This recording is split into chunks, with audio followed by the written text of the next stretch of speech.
நம்ம உனக்கு ஒரு ரூ. 100 வியாபாரம் ஆகுதா, ரூ. 80 எடுத்துக்க மாட்டேன். ரூ. 20 தான் எடுத்துக்குவேன்.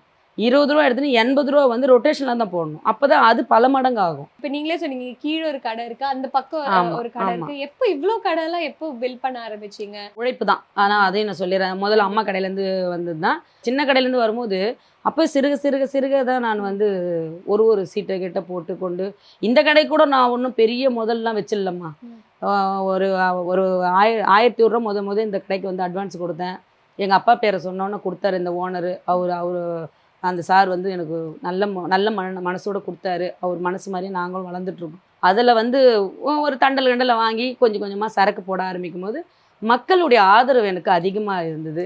இப்போ ஒரு 10 டசன் விக்கிற இடத்துல 100 டசன் வாங்க போனா, அதில கிடைக்கிற காச நான் வந்து முக்காவாசி ரூ. 100 வியாபாரம்னா ரூ. 20 வீட்டுக்கு எடுப்பேன். மீதி ரூ. 80 ரொட்டேஷன்ல தான் போடுவேன்.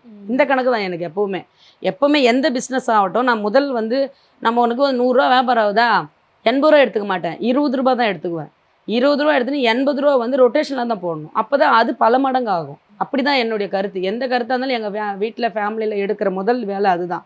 அது எப்பேற்பட்ட செலவா இருந்தாலும் அத நாங்க ஒதுக்கிடுவோம். ரூ. 20 மேல எடுக்கக்கூடாது. இவ்வளோ தான் எடுக்கணும். இவ்வளோ தான் சாப்பிடணுன்ற ஒரு வரம்பு கோட்பாட்டுக்குள்ள நாங்க இருந்தோம்.